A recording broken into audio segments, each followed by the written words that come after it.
The winter of 1875 brought more than just snow to Willow Creek. It carried with it the whispers of an orphaned seamstress too frail to marry, and a mountain of a man who could break bones with his bare hands, but was gentler than anyone gave him credit for. Wilhelmina Nelson stepped off the stagecoach onto the frozen mud of the main street, her breath forming clouds in the bitter cold, as she clutched a worn leather satchel containing everything she owned in the world. At 22, she stood barely 5 feet tall, her delicate frame making her appear even smaller against the backdrop of the rugged frontier town. "Madam, you sure this is where you want to be?" the driver asked, doubt creasing his weathered face as he handed down her single trunk. "Willow Creek ain't exactly the place for a lady on her own." Wilhelmina straightened her shoulders beneath her threadbare coat. "I have a position with Mrs. Abernathy's dress shop.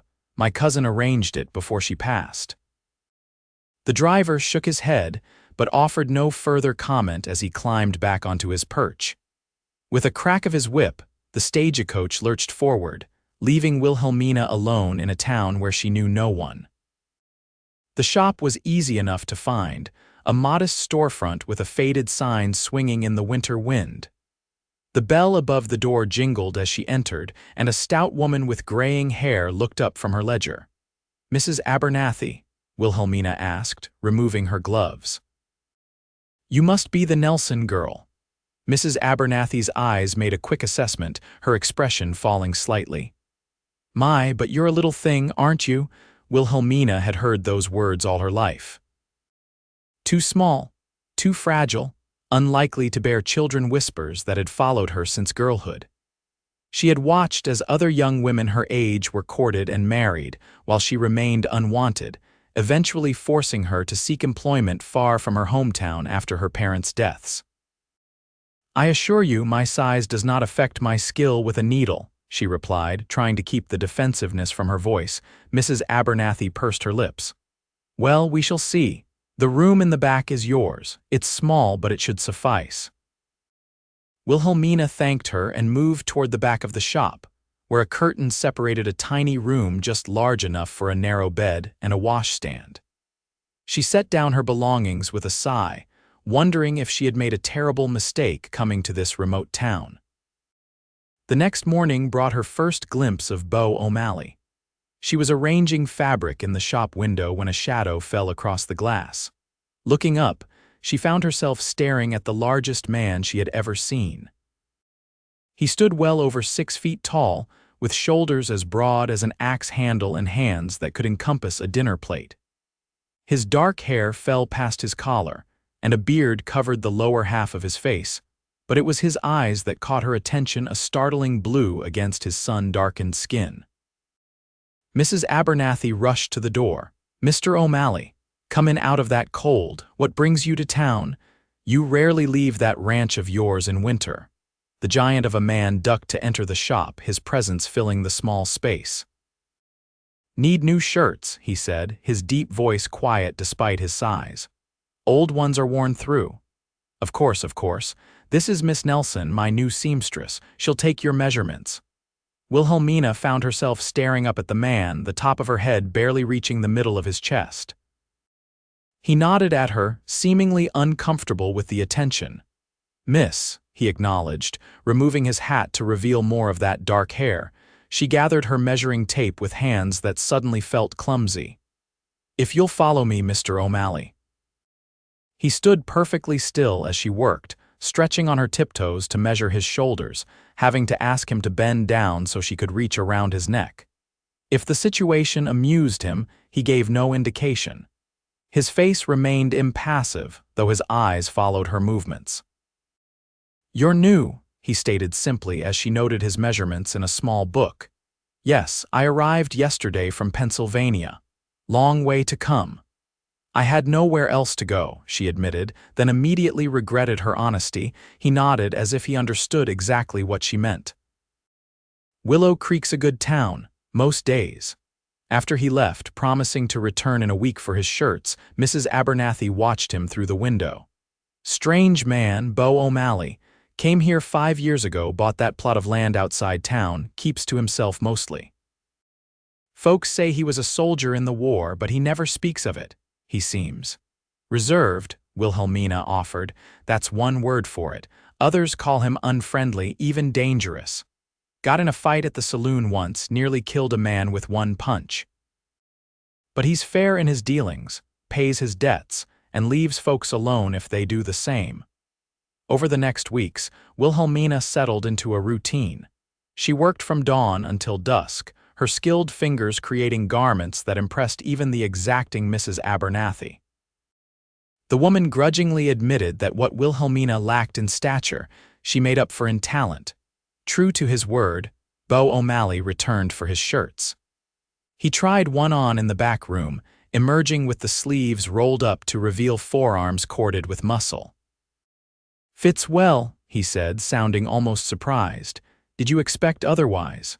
Wilhelmina asked, her pride stung slightly. A ghost of a smile touched his lips. "Most can't get the shoulders right without making the rest too big. Perhaps they weren't measuring properly." He paid for the shirts, leaving a generous tip that Wilhelmina tried to refuse. "For your trouble," he insisted, placing the coins on the counter. Small hands did fine work. Before she could respond, he was gone, leaving only the jingle of the bell in his wake. Winter deepened, and with it came the harshest storm Willow Creek had seen in years. The wind howled through the cracks in the shop's walls, and Wilhelmina huddled beneath her blankets, shivering despite the small stove in her room.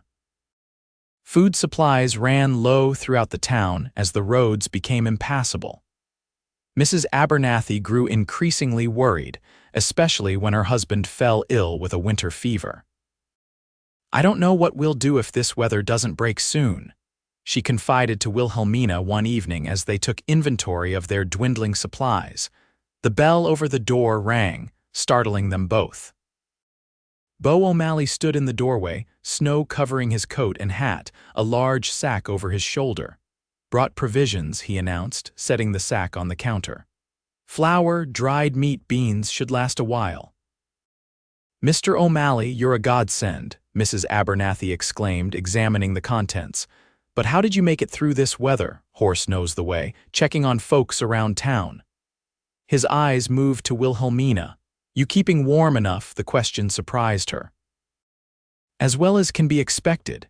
He frowned, glancing at the thin walls of the shop. Without another word, he left, returning an hour later with firewood stacked in his arms. He filled the woodbox by the stove, adding several logs to the dying fire. "Should burn through the night," he said. "Thank you," Wilhelmina replied, watching as he moved with surprising grace for a man of his size. "Why are you doing this?" He paused at the door. "Storm's bad, people need help." "Yes, but why help me specifically?" He seemed to consider his words carefully. "You're alone, small. New to this place." He shrugged massive shoulders. "Seems right." After he left, Mrs. Abernathy gave Wilhelmina a knowing look. "Well, that's interesting." "What is?" "I've lived in this town for 15 years, and I've never seen Beau O'Malley bring provisions to anyone's door personally. He usually just leaves donations at the church." Wilhelmina dismissed the implication. "He's simply being neighborly." "If you say so, dear." The storm lasted another week before finally breaking. When Wilhelmina ventured outside for the first time, the town looked transformed, buildings half buried in snow, paths carved between them like tunnels. She was sweeping the shop's front step when Beau rode past on his massive black horse. He tipped his hat to her but didn't stop. She found herself watching his retreating figure until it disappeared around a bend. There was something compelling about the man, despite his fearsome reputation. Spring arrived with a sudden thaw that turned the roads to mud and brought new customers to the shop. Wilhelmina's reputation for fine work spread, and soon she was creating garments for most of the respectable women in town. Yet despite her success, she remained an outsider, too small and too plain to attract suitors, too reserved to make many friends. She saw Beau occasionally, usually from a distance as he conducted business in town. Once, she encountered him at the general store where he was purchasing supplies. He nodded to her, helped her reach a bolt of fabric from a high shelf, and asked if she was well. Their conversation was brief, but afterward she found herself smiling for no particular reason. "You should be careful around O'Malley," warned Sarah Jenkins, the shopkeeper's wife, after he left. "He's not the marrying kind."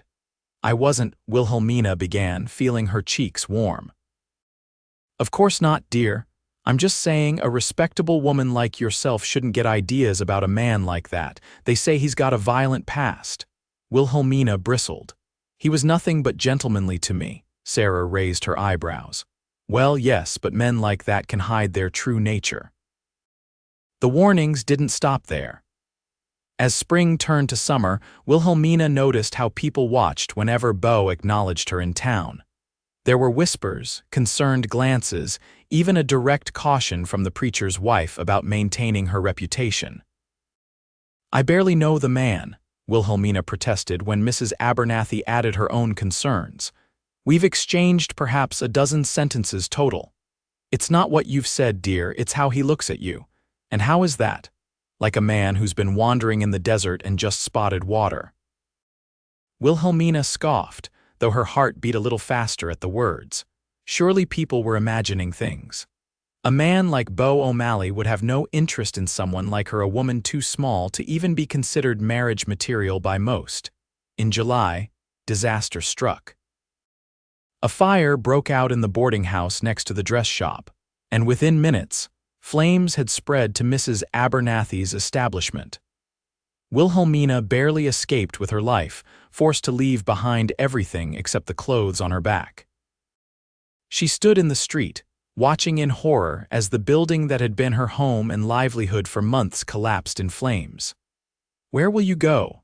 Mrs. Abernathy asked tearfully, her own home above the shop now nothing but charred timber. "I don't know," Wilhelmina admitted, the reality of her situation washing over her. She had a little money saved, but not enough to start over. Not enough to leave town. The town council met that evening to discuss helping those affected by the fire. Wilhelmina sat quietly at the back of the meeting hall, listening as various solutions were proposed. Mrs. Abernathy and her husband would stay with their daughter in the next town over. Others would be accommodated with relatives or in spare rooms around town. And what about Miss Nelson?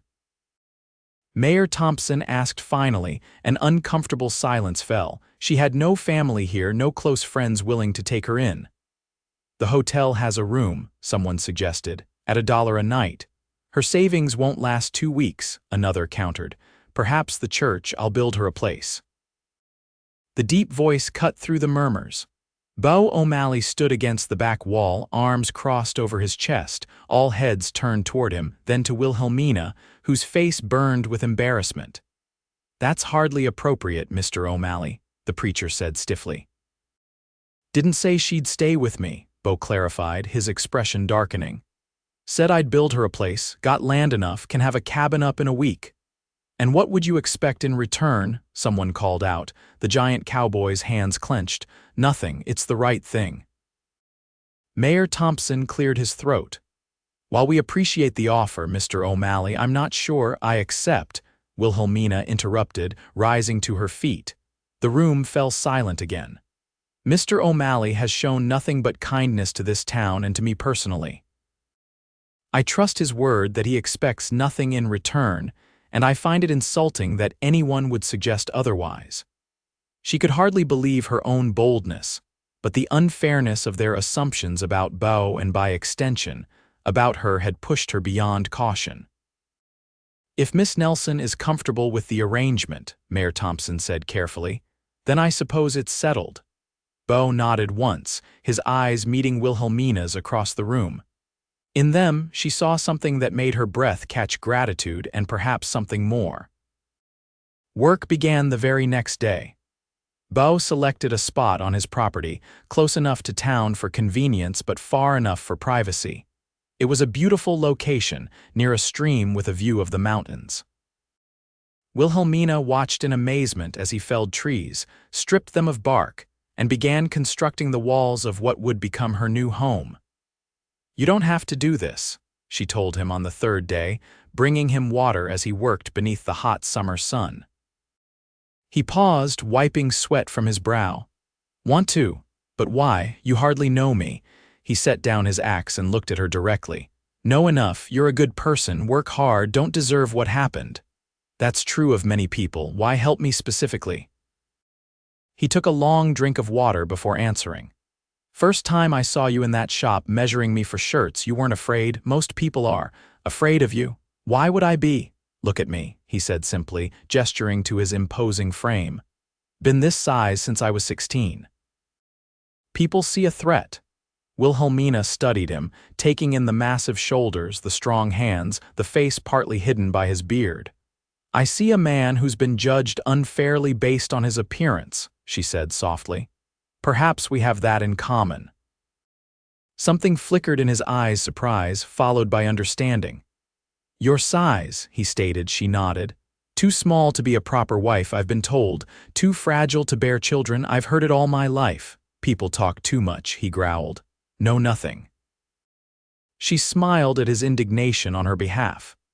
Yes, well, their opinions shaped my life nonetheless. It's why I became a seamstress, why I came west when my parents died. There was nothing for me back home. He picked up his axe again. There's something for you here now. The cabin took shape quickly under Beau's skilled hands. It was small but sturdy, with a proper stone fireplace, tight-fitting logs to keep out the winter cold, and 2 windows that caught the morning light. He built furniture to a bed frame, a table with chairs, shelves for her few possessions. Word spread through town about what was happening. Some people nodded in approval, recognizing the generosity of the act. Others whispered that it wasn't proper, that a respectable woman wouldn't accept such charity from a single man, especially one with Beau's reputation. Wilhelmina ignored the gossip. Each day she brought lunch to share with Beau as he worked, and they began to talk haltingly at first, then with growing ease. She learned that he had indeed fought in the war, that he'd come west afterward to escape the memories, that he'd taught himself to build and farm and raise cattle. My father was a carpenter, he explained as he crafted hinges for her door. Showed me the basics before he died. Rest I figured out. You're very talented, she told him, watching his large hands work with surprising delicacy. He shrugged off the compliment, but she noticed the slight color in his cheeks. One evening, as sunset painted the half-finished cabin in gold, he asked about her family. They were good people, she said, sitting beside him on a log as they shared a simple meal. My father was a schoolteacher, my mother ran our household. They never made me feel like I was less because of my size, but they couldn't shield me from everyone else. Were you ever courted? He asked, then immediately looked embarrassed by the personal question. She laughed softly. Once, when I was 18. A man new to our town showed interest. I was flattered, of course, but when his family learned of his intentions, they put a stop to it. Said he needed a wife who could give him strong sons, not a doll-sized woman who might die in childbirth. Beau's expression darkened. Cruel words, but common thinking, she replied with a shrug. After that, I focused on my sewing. It was something I could control, something I was good at. You'll sew again, he promised. Town needs a seamstress. Mrs. Abernathy may rebuild, she won't. Heard her tell her husband she's staying with their daughter, getting too old to start over. Wilhelmina considered this. I would need a shop, supplies. There's room to add on, he gestured to the cabin, if you wanted. The idea took root in her mind, her own business, her own home, independence. It was more than she had dared hope for when she arrived in Willow Creek. I would like that very much, she said. A week later, the cabin was finished. It stood solid and welcoming, smoke curling from the chimney, a small porch facing the mountains. Inside, Beau had thought of everything: hooks for clothing, a shelf for dishes, even a braided rug before the hearth that he admitted sheepishly he had traded for with a woman in town. It's perfect, Wilhelmina whispered, turning in a circle to take it all in. Not fancy, he said, watching her reaction carefully. It's more than I ever had that was truly mine. That evening, neighbors arrived with housewarming gifts, dishes, linens, cooking utensils. Some brought food for a proper meal. Wilhelmina was touched by their generosity, though she noticed how some still eyed Beau warily. keeping their distance from the giant cowboy who stood awkwardly by the door. When everyone had gone, Beau lingered. "Need anything else before I go?" She looked up at him, suddenly reluctant to see him leave. Over the past weeks, his presence had become a comfort. "Will you visit sometimes?" He seemed startled by the question. "If you want." "I would like that very much." He nodded, a small smile appearing beneath his beard. "Good night then, Miss Nelson." "Wilhelmina," she corrected. "After all you've done, I think you should use my given name." "Wilhelmina," he repeated, the name sounding different in his deep voice. "I'm Beau." "Good night, Beau." In the days that followed, Wilhelmina began to rebuild her life. Word spread that she was taking in sewing again, and soon she had enough work to keep her busy from morning until night. Beau kept his promise to add on to the cabin, creating a small workshop with good light where she could meet clients and do her sewing. He visited often, bringing fresh game or vegetables from his garden, helping with tasks that required strength or height. They fell into an easy companionship, talking as they worked or simply sharing comfortable silence. Sometimes they would sit on her porch in the evening, watching the sunset, speaking of their days. Wilhelmina found herself looking forward to these visits more than anything else. There was a gentleness in Beau that few people saw, a thoughtfulness that contradicted his fearsome appearance. When he smiled, which was happening more frequently, it transformed his face entirely. Summer turned to fall, and with the changing season came a change in the town's attitude. Seeing Beau and Wilhelmina together so often, people began to speculate about the nature of their relationship. But unlike the previous whispers of scandal, these held a note of approval. They suit each other. Wilhelmina overheard Mrs. Parker say to another woman as they left her workshop one day, "He needs someone gentle to balance all that strength, and she needs someone who makes her feel protected instead of fragile." The words stayed with her, echoing in her mind as she watched Beau chop wood for her winter supply that evening. Did they suit each other? She had never considered the possibility of anything beyond friendship. He had never indicated any deeper feelings.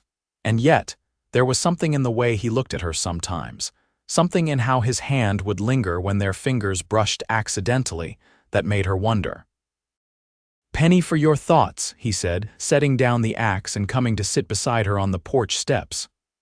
"I was thinking about how much has changed since I arrived in Willow Creek," she replied truthfully. "How different my life is now. Better or worse? Better, infinitely better." She hesitated, then added, "Much of that is because of you." He looked away, uncomfortable with the praise. "Just did what needed doing." "No, you did much more than that. You saw me when others looked past me. You valued me when others dismissed me because of my size." His eyes returned to her face. "Your size has nothing to do with your worth. And yours has nothing to do with yours," she countered gently. "Yet people fear you because of it. Not you. No, not me." A moment of silence stretched between them, filled with unspoken words. Finally, Beau cleared his throat. "Town's having a harvest dance next Saturday," he said, staring at his hands. "Thought you might want to go. Are you asking to escort me, Beau O'Malley?" Wilhelmina asked, her heart suddenly racing. "Yes," he replied simply, meeting her gaze, "if you'll have me." "I would like that very much." The news that Beau O'Malley was escorting Wilhelmina Nelson to the harvest dance spread through Willow Creek like wildfire. By Saturday evening, anticipation filled the air as people gathered at the town hall, which had been decorated with autumn leaves and lanterns for the occasion. Wilhelmina had spent days creating a new dress for the event, deep blue calico with lace trim she had saved from the fire. When Beau arrived at her cabin to escort her, he stopped dead in his tracks at the sight of her. "You look beautiful," he said, the words coming out rough with emotion. She blushed at the compliment. "And you clean up very nicely yourself." He had trimmed his beard and hair and wore a new shirt she recognized as one she had made for him months ago. The ride to town was quiet, both of them nervous about the evening ahead. As they entered the hall, conversation faltered briefly as people turned to look at the mismatched pair, the giant cowboy and the tiny seamstress, arm in arm. Then Mayor Thompson stepped forward, his wife beside him. "Miss Nelson, Mr. O'Malley, so glad you could join us tonight." Others followed his lead, greeting them warmly, and soon the initial awkwardness faded. The band began to play and couples took to the floor for a lively reel. "Would you like to dance?" Beau asked, looking down at Wilhelmina with uncertainty. "I'm not sure how well we would manage," she replied honestly, gesturing to the significant height difference between them. "We could try," he suggested, and so they did, figuring out as they went how to accommodate their disparate sizes. For the faster dances, Beau lifted her slightly at the turns, making her laugh with delight. For the slower ones, he bent down while she stretched up, meeting somewhere in the middle. It wasn't perfect, but it worked much like their friendship. By the end of the evening, they were dancing as naturally as any couple on the floor, drawing smiles rather than stares from the townspeople. As they drove home beneath a canopy of stars, Wilhelmina felt a contentment she had never known before. Beau was unusually quiet beside her, his profile strong in the moonlight. "Thank you for a wonderful evening," she said as they reached her cabin. He helped her down from the wagon, his hands spanning her waist easily. But instead of setting her on the ground immediately, he held her at eye level with him. "Wilhelmina," he said, his voice low and serious, "I'm not good with words, never have been, but I need to say something." Her heart began to pound.